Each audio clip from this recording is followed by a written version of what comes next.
যে বিষয়টা হইতেছে আমি ভেজালে পড়ছি। ওইখানে গিয়ে আটকান গাড়ি। আরে ভাই আপনি সামনে গিয়ে থামান। তোমার এই খুঁজতেছে এদিকেও এই গাড়ি আমার দেখো কি অবস্থা হয়েছে। আসলে কি করবো ভাই কও, এই এই অবস্থা হইলে কেমনে মানুষে পাগল হয় আমারে কও তো ভাই। ইমার্জেন্সি হইলে তখন কি হবো? এটা তো ঠিক আছে, ডাকাতি হইলে এটা তো রিস্ক আছে।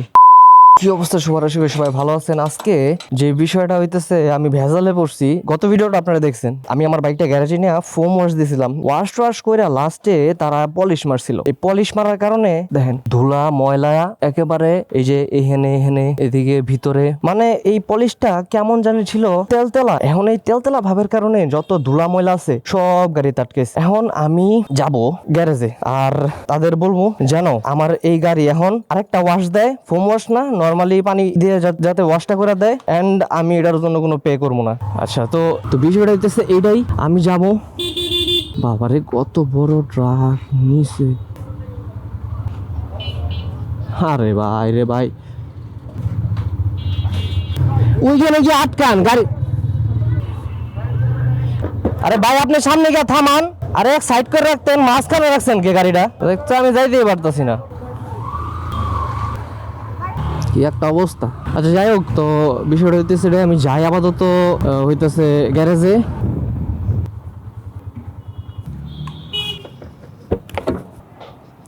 তোমার এই খুঁজতেছে এদিকেও।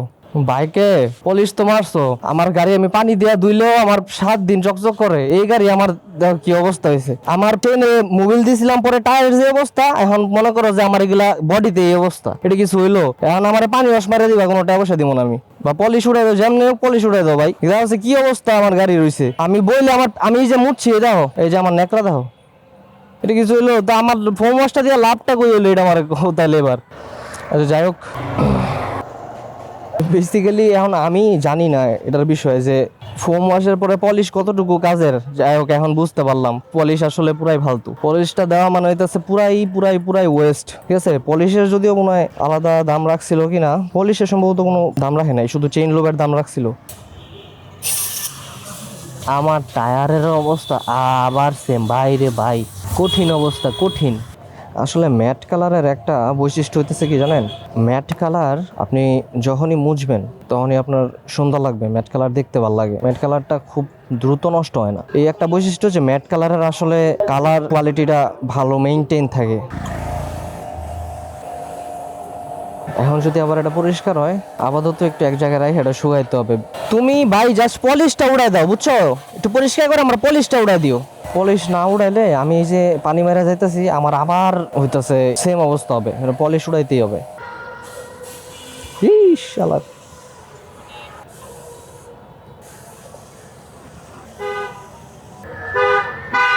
আমি খালি চাইছিলাম যে তারা পানি মাইরা আমার উপরে থেকে হইতেছে হালকা করে হইতেছে ইয়ে দিয়ে উঠাই দেখ, তারা ফোমও দিয়ে দিতেছে, ব্যাপারা নাই।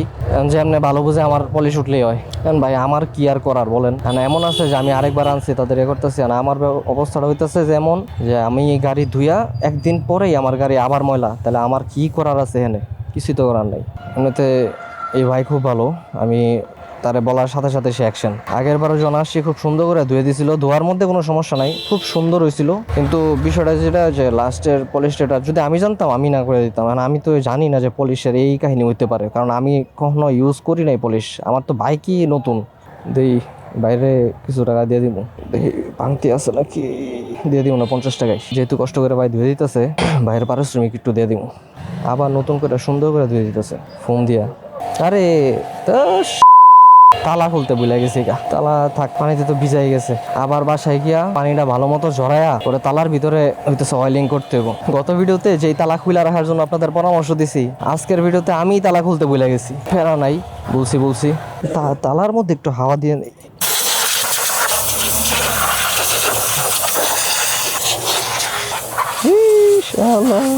এই ভাই ভাই অনেকটা দাও তো হাওয়া, এটার ভিতরে অনেক পানি জমছে। ঠিক আছে, বাইক ওয়াশ ডান এগেইন। আপনার একটা বাইক নতুন কেনার পরে হুট করে দেখবেন অনেকগুলো খরচ হয়ে যেতেছে, তো ওই সময় ছোটোখাটো জিনিসও পরে দেখবেন যে একবারে যদি খরচটা হয়ে যায়, এরপরে দেখবেন যে আবার খরচ করতে করতে ঝামেলা হয়ে যাবে। কিছুদিন গ্যাপ গেলে পরে আপনি খরচটা আবার করতে পারবেন। হয়ে গেছে ভাই? না ভাই দিকে আসলে কি করবো ভাই কও, বাইকটা হ্যাঁ এই এই অবস্থা হলে কেমনে মানুষে পাগল হয় আমার কল তো ভাই, এমন অবস্থা যদি হয় তাহলে কেন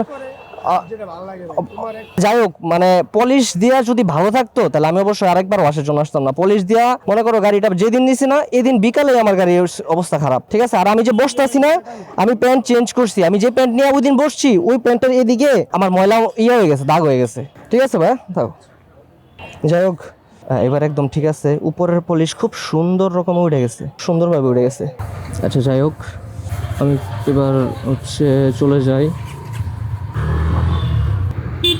বাইকটা ওয়াশ দেওয়ার পরে আমার একটু ভালো লাগতেছে, মনে শান্তি লাগতেছে। আর ভাই বাইকটা ওয়াশ দেওয়ার পরে লিটারালি আমার আসলেই প্রবলেম হইতেছিল।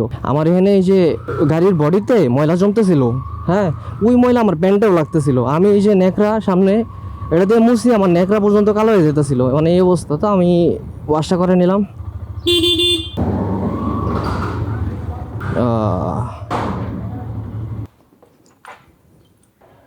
হুম 11টার পরে ও আর গাড়ি ঢুকবো না, ইমার্জেন্সি হলে তখন কি হবো? ও আচ্ছা। আর এমনি তো 11টার পরে গাড়ি বাইরে করি না আমি। কিসে? এটা তো ঠিক আছে, ডাকাতি হইলে এটা তো রিস্ক আছে, সমস্যা নাই। আচ্ছা ঠিক আছে, আমাদের এলাকার মধ্যে নাকি ডাকাতি হয়েছে, এই কারণে গেট থাকবে থেকে 11টার পরে নাকি আর গাড়ি ঢুকবে না। ওকে তো দেখা যাচ্ছে নেক্সট ভিডিওতে, তখন পর্যন্ত আল্লাহ হাফেজ অ্যান্ড বাই বাই।